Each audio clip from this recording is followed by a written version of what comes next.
Olá, sejam bem-vindos. No programa de hoje, vamos abordar as relações econômicas entre os Estados Unidos e o Brasil. Nosso convidado é o economista e analista financeiro Miguel Daoud. Muito obrigada pela sua presença, Daoud. Eu que agradeço a oportunidade de participar desse programa. O presidente Barack Obama inicia o seu segundo mandato com o país em crise. O nível de desemprego está muito alto, está quase 8%, e a dívida já está superando os 16 trilhões de dólares. Qual seria o maior desafio dele nesse contexto econômico para tentar uma retomada? Pois é, a eleição do presidente dos Estados Unidos foi, na história, né, quando nós olhamos os presidentes que tiveram a sua reeleição, ou tentaram a sua reeleição desde depois da Segunda Guerra, nenhum foi reeleito com índice de desemprego acima de 7,2. E o desemprego agora está em 7,9. Então ele foi eleito, quer dizer, ele quebrou um pouco essa regra.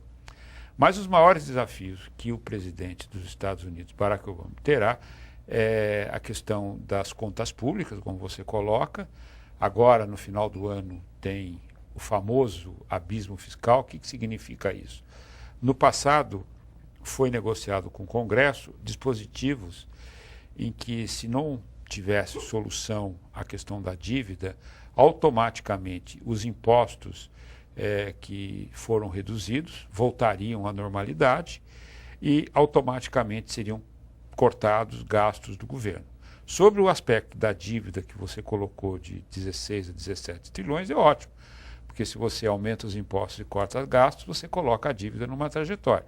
Mas o mercado está preocupado, porque se isso acontecer, pode aumentar a recessão nos Estados Unidos. Os Estados Unidos podem entrar em recessão. E por que a recessão nos Estados Unidos afeta o mundo? Porque o PIB americano é 1/4, basicamente, do PIB mundial. Então, se você tem o PIB americano em retração, você tem um reflexo disso na economia mundial. Por isso que as pessoas às vezes perguntam, mas o que nós temos a ver com os Estados Unidos?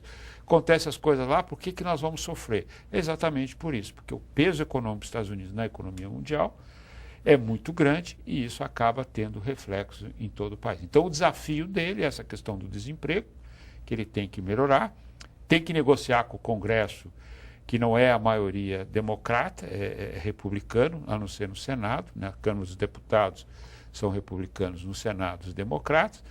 Ele tem que fazer essa negociação e tem que fazer a economia girar. Então o maior desafio dele na área econômica é exatamente isso, negociar esses mecanismos para que os Estados Unidos não entrem em recessão, né? E melhorar o nível de emprego para que ele possa terminar o seu governo, não como o pato manco, né? Como eles gostam de dizer, mas como um pato normal. Você comentou sobre o Congresso. Realmente o presidente é democrata e a maioria do Congresso é republicana. Nesse caso, o presidente Obama teria algum problema para aprovar suas medidas? Qual seria a maior dificuldade dele nesse sentido? Olha, os republicanos, na época em que eles causaram todo aquele transtorno para a economia mundial, quando eles colocaram restrições para aumentar o nível de endividamento dos Estados Unidos, eles estavam evidentemente visando essa eleição que o Barack Obama ganhou, que eles queriam desgastar a imagem do presidente. Hoje não tem mais isso. Barack Obama termina esse mandato, acabou. E eles sabem que a decisão que eles podem tomar não tem reflexo só nos Estados Unidos, tem reflexo no mundo todo. Por quê? Porque a moeda mundial é o dólar, né? A moeda que os países guardam como reserva é o dólar. Então, uma decisão lá, ela tem uma responsabilidade muito grande. Então, os republicanos hoje, eles têm consciência da sua responsabilidade em votar esses assuntos de forma a não causar transtorno na economia mundial. Mesmo porque, se esse assunto se alongar demais, os Estados Unidos podem ter a sua classificação de dívida rebaixada. Então, eu não vejo nesta negociação grandes problemas para a negociação desse abismo fiscal e de outras demandas que devem surgir. A negociação do abismo fiscal é uma necessidade para os Estados Unidos? por isso que os republicanos eles não vão dificultar o trabalho do Obama, pelo contrário? Exatamente, porque política é igual a todo lugar, né? Se eu tenho a maioria e você não é do meu partido, eu vou te causar problema, porque eu quero o teu lugar. Só que agora eles não precisam fazer isso, porque o lugar do Obama vai estar disponível na próxima eleição. Ele não poderá ser mais candidato, porque normalmente o presidente tem a máquina na mão. E se ele tiver um governo perfeito, a tendência é dele se reeleger. Mas nesse caso especificamente, não tem mais por que os republicanos criarem problema para o Obama.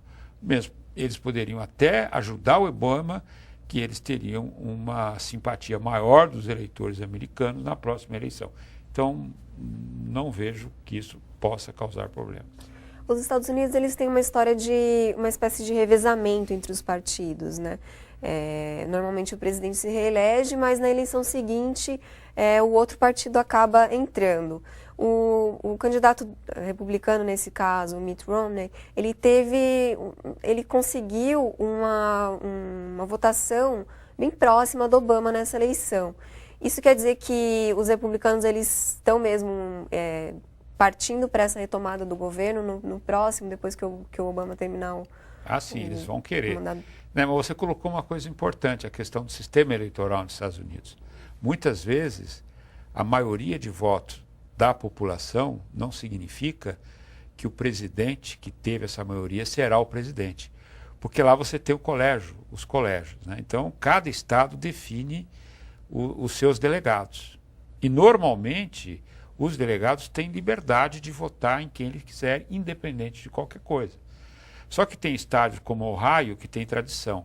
Então, se um presidente, foi o caso do Obama, teve um voto a mais que o Mitt Romney, todos os 18 delegados vão votar no Obama. Então, isso é que muda um pouco esse jogo. Agora, é evidente que os partidos, eles buscam o poder.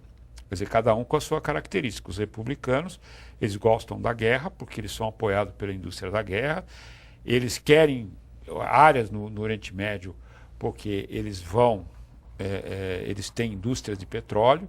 Então, existem interesses. E o Obama tem um interesse pelo lado social, né, que é o lado da população mais pobre. Isso tudo acaba pesando na balança. Mas o importante nos Estados Unidos, e que diferencia do Brasil, é que os Estados Unidos eles têm um programa de nação. E os partidos sabem qual é esse programa e não há divergência em relação ao programa. No Brasil é diferente. Quer dizer, o governo ele não tem um programa de nação, ele tem um programa de poder. Então eu vou fazer de tudo para permanecer no poder, custe o que custar. Então, muitas vezes as pessoas perguntam, mas o que vai mudar para o Brasil? Absolutamente nada. Você comentou sobre o programa. No Brasil, a gente corre o risco, por exemplo, de um programa não ter continuidade no próximo governo por causa desse sistema. É exatamente isso. Você vê, o Partido dos Trabalhadores, hoje no poder, eles têm um viés mais social. Mas só que o viés social do Partido dos Trabalhadores, ele está focado na distribuição de renda. Então, para você distribuir renda, você tem que ter renda. Então, não é justo você sacrificar parte da sociedade, e o que é pior, você está sacrificando a indústria, a geração de riqueza. Porque riqueza não nasce em árvore, ela é gerada, ela tem que ser gerada. Então, você pega essa riqueza que está cada vez menor, que você não consegue gerar, e começa a distribuir. Então, hoje o Brasil tem 50 milhões de pessoas que vivem dentro desse sistema. Então, aí as pessoas dizem, mas o nível de emprego está bom. Sim, está ótimo.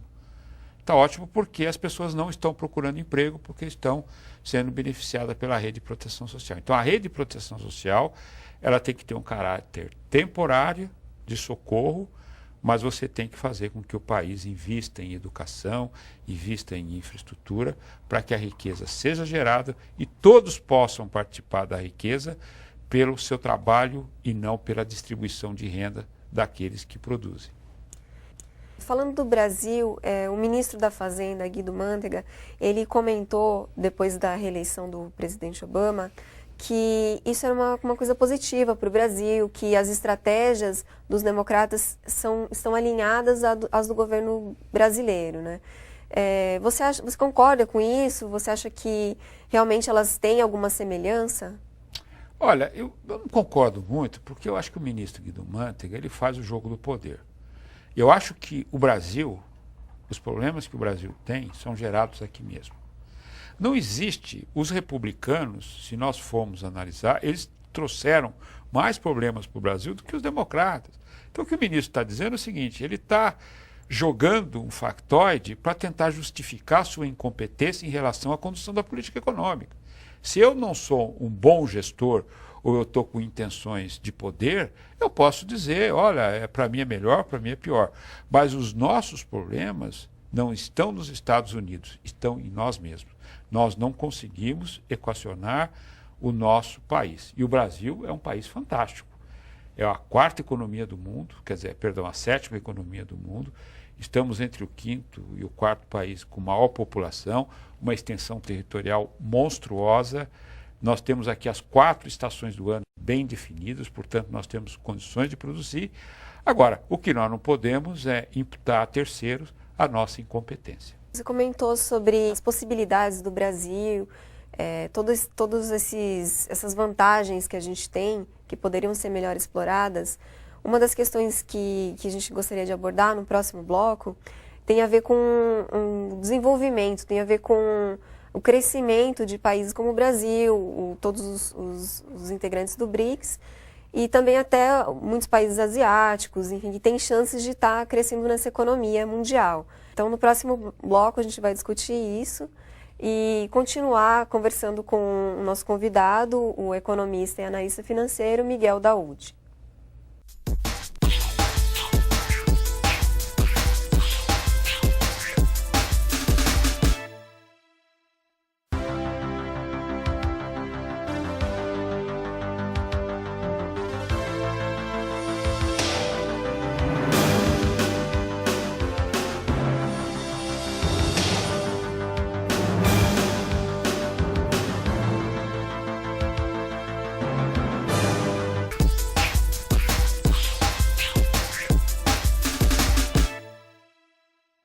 Estamos de volta.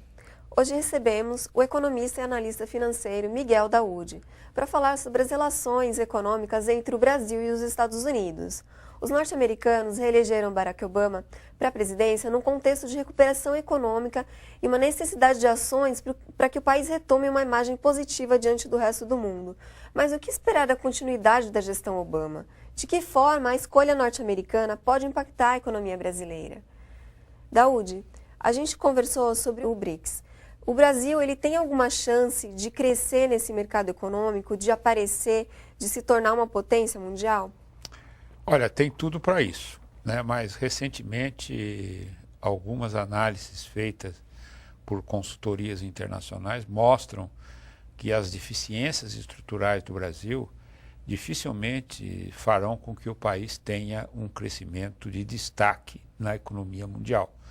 Quando a gente coloca os BRICS, nós percebemos claramente que o Brasil não crescerá mais que os outros países desta composição de países. Enfim, o Brasil ele tem tudo para isso, mas as deficiências estruturais do país e o que nós teríamos que fazer para vencê-las não vão colocar o Brasil num período de tempo muito rápido como um país competitivo. Nesse sentido, que outro país poderia se destacar que não o Brasil? Olha, nós falamos muito da China, que já é um destaque, a Índia, que tem deficiências tão graves quanto o Brasil, a Índia hoje 40% da sua população, né, que é um país de 1 bilhão e 300 mil habitantes, vivem na miséria praticamente absoluta.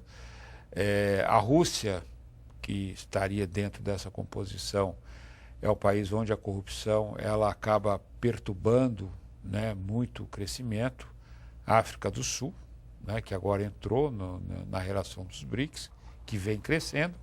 Então, dentro desse conjunto de países, o Brasil é o que tem a condição de não crescer na mesma proporção desses outros países, devido evidentemente a falta de portos, aeroportos, estradas que nós não temos, nós temos uma carga tributária muito alta. Então, a nossa infraestrutura e a nossa logística não propiciam um ambiente de negócio que faça com que o Brasil cresça na mesma proporção desses outros países. E existe alguma estratégia ou alguma política econômica que a gente poderia talvez se espelhar num desses países para talvez utilizar, para crescer mais, até para se impor nesse mercado? Olha, eu acho que nós temos que ter um plano. Eu sempre gosto de dizer isso, que nós temos que ter um plano de nação. Qual é o nosso plano? Aonde nós queremos chegar? Qual é o nosso compromisso com a educação? Qual é o nosso compromisso com a saúde? Qual é o nosso compromisso em investir na infraestrutura daquilo que nós somos competitivos? Então nós não temos isso. O que a gente percebe é que o governo, ele surfa numa onda. A onda vai para um lado, então eu vou por aqui. Ela vai para o outro, eu vou por esse outro lado. Então nós não temos um projeto. Então quando você não tem um projeto e você fica administrando o país de acordo com a sensação de que o povo vai achar de você, o governo usa muito pesquisas qualitativas, ou seja, são pesquisas que ele consulta diariamente a população para saber o que a população pensa do governo. E a partir daí ele administra o país. Isso tende a não dar certo. Então, infelizmente, nós temos que, em primeiro lugar, ter uma reforma política, onde os políticos têm que ter um compromisso em relação a um projeto de nação. Por outro lado, a eleição desses políticos, ela tem que ser feita de forma que eles só permaneçam quando eles estão alinhados a um projeto de nação.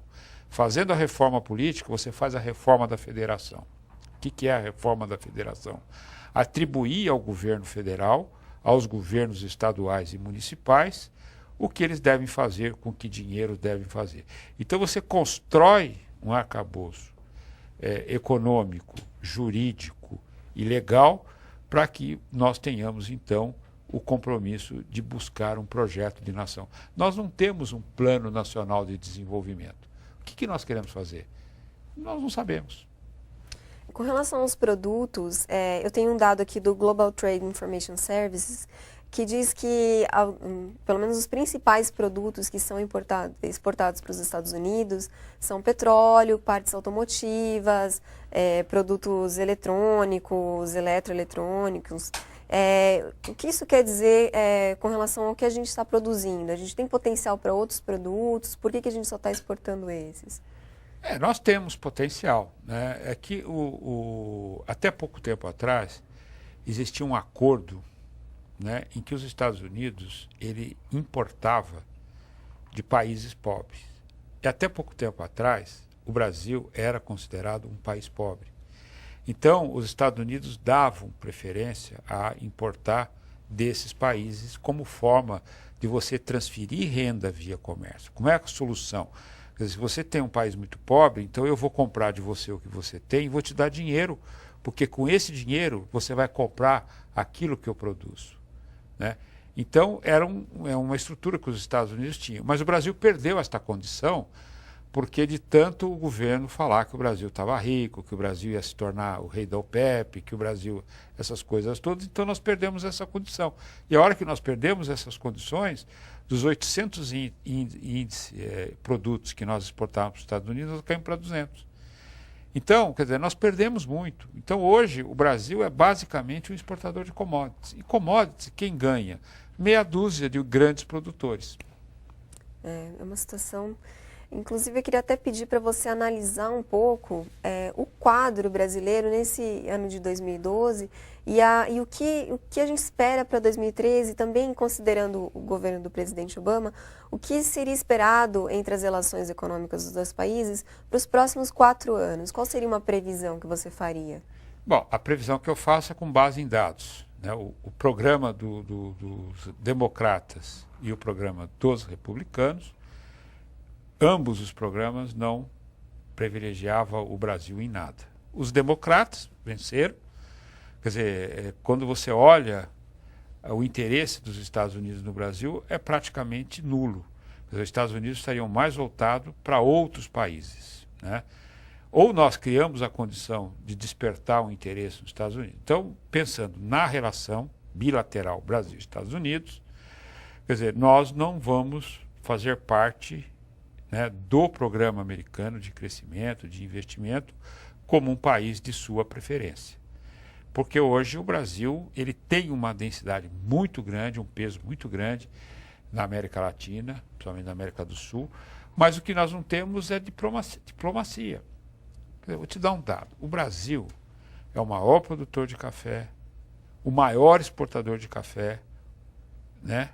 O segundo maior consumidor de café, e nós importamos café de empresas suíças e alemãs e italianas, porque nós não produzimos o café de sachê no Brasil.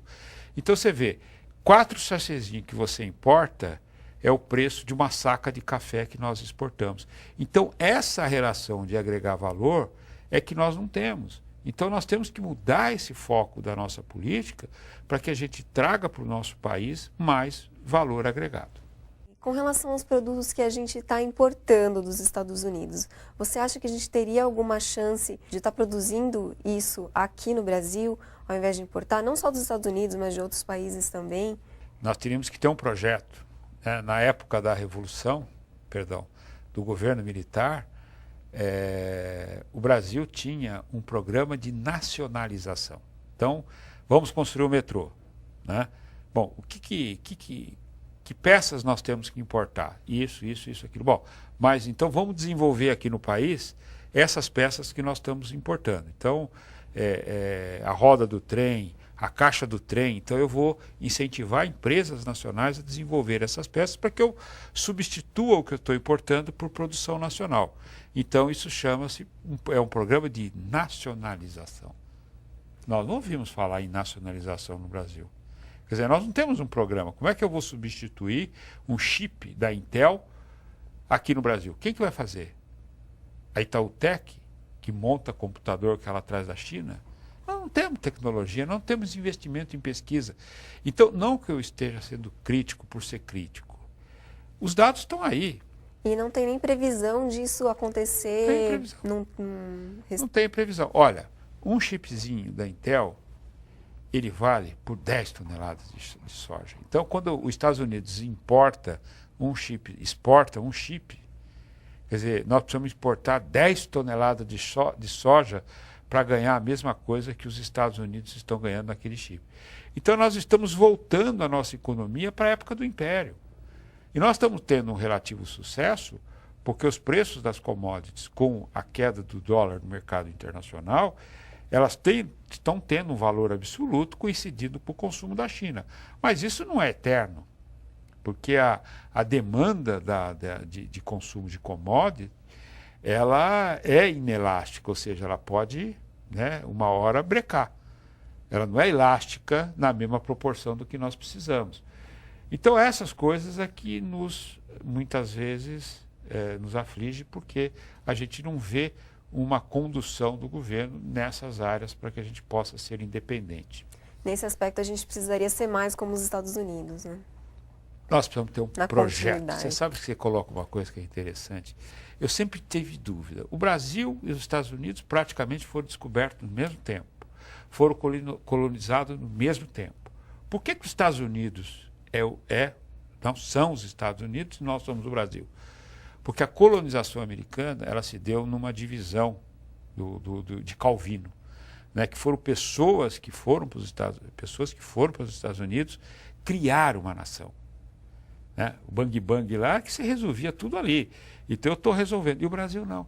O Brasil foi colonizado por Portugal, que por sua vez era explorado pela Inglaterra, e para cá vieram pessoas do reino que vinham para ter benefícios. Então, a corrupção no Brasil vem dessa época, a leniência com relação ao crescimento vem dessa época, e isso explica por que nós temos a mesma idade dos Estados Unidos, a mesma época de colonização, e temos anos-luz de diferença em desenvolvimento. Aí está centrado na colonização americana, que foram para lá pessoas que queriam construir uma nação, e para cá vieram pessoas para explorar uma nação.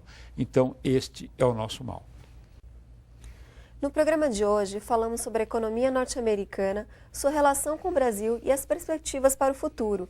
E tivemos como entrevistado o economista e analista financeiro Miguel Daoud, que esclareceu um pouco mais sobre esse assunto.